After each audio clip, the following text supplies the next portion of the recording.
A decisão de pronúncia poderá ser proferida com base exclusivamente em elementos colhidos no decorrer da fase extrajudicial?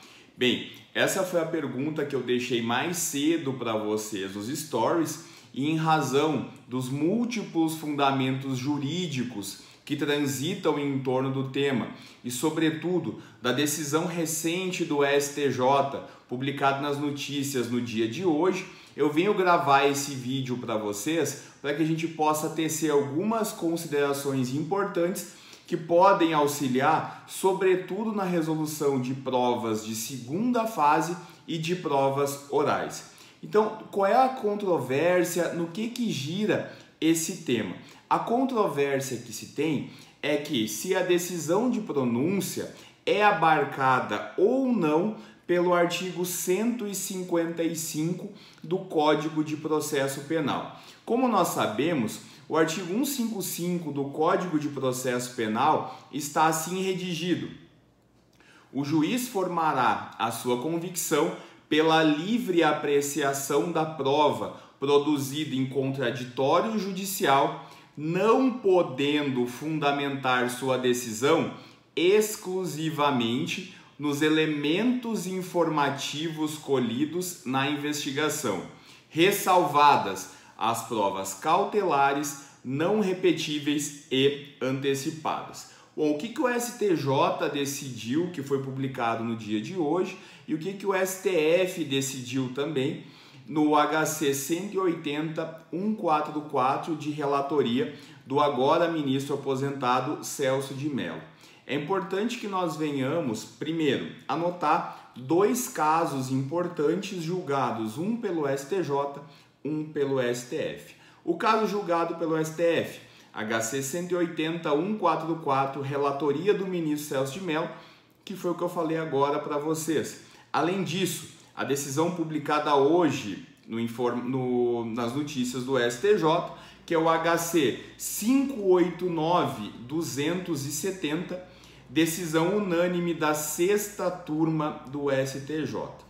O STJ, nessa decisão publicada hoje, disse para nós o seguinte, que não é possível proferir uma decisão de pronúncia baseada exclusivamente em elementos de informação coletados no decorrer da fase extrajudicial, tá bom? Então, o que o STJ disse, e aqui abro aspas para citar para vocês, que aplicando orientação firmada pelo Supremo Tribunal Federal de que é ilegal sentença de pronúncia baseada exclusivamente em informações coletadas na fase extrajudicial, a 6ª turma do STJ, por unanimidade, reposicionou o seu entendimento e concedeu habeas corpus para dizer o quê?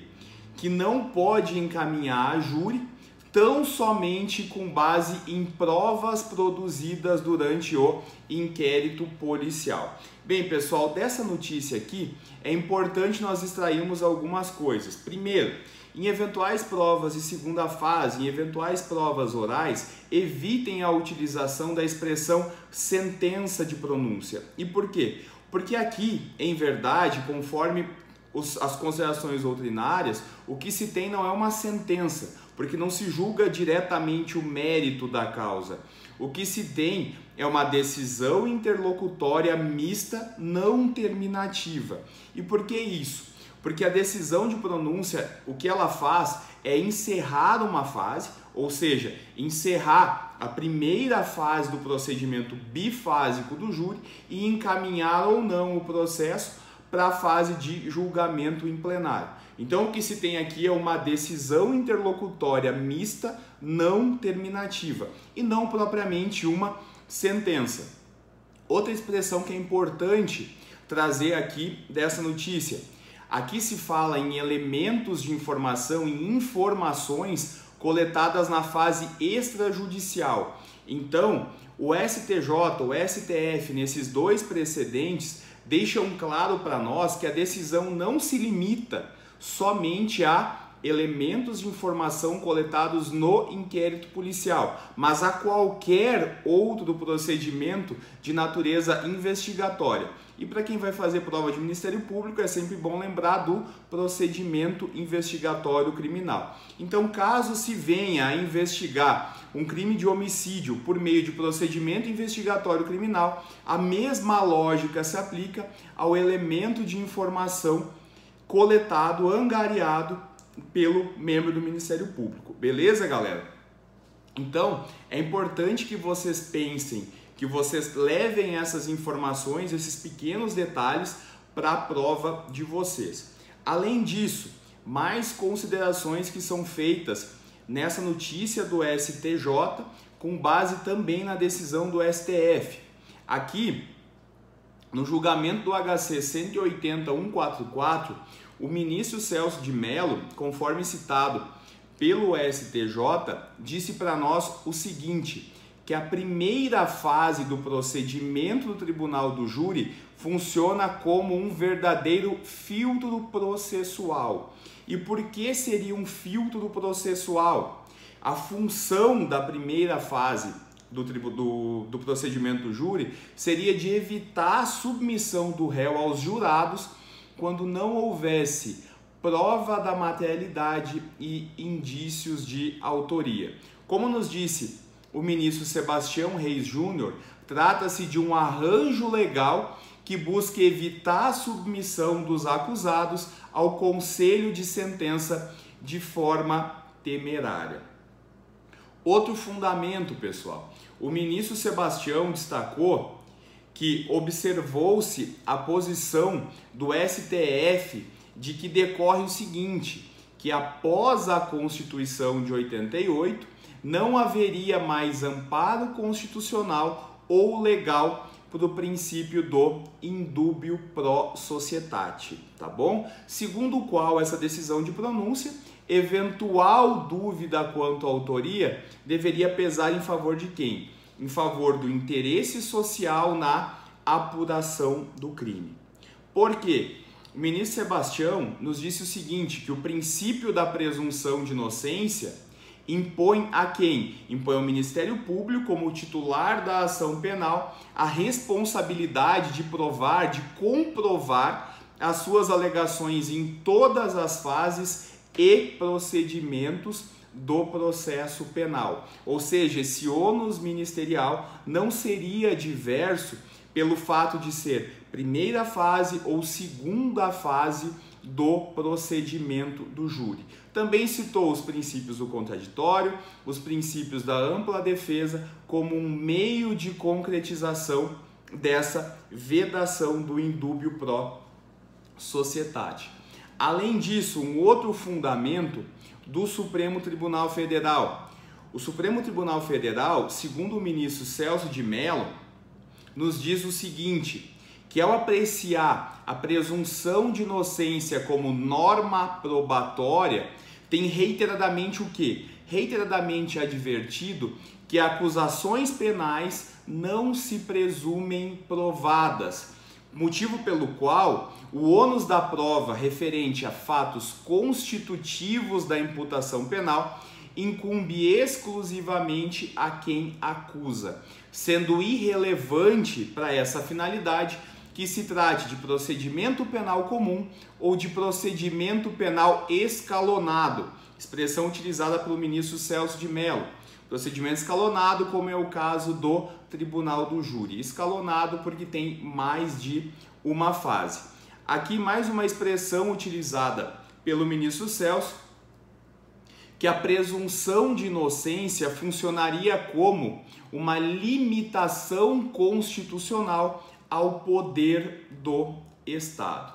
Mas, pessoal, se fosse para ler, se fosse para explicar somente um sentido da decisão, não teria o porquê de eu gravar o vídeo para vocês. A ideia desse vídeo é que, para uma eventual prova de segunda fase, para uma eventual prova oral, nós consigamos também angariar os fundamentos da corrente que defende que sim, que é possível, sob a égide da Constituição de 88, que seja prolatada, que seja proferida uma decisão de pronúncia amparada em elementos informativos colhidos na fase pré-processual, na fase extrajudicial.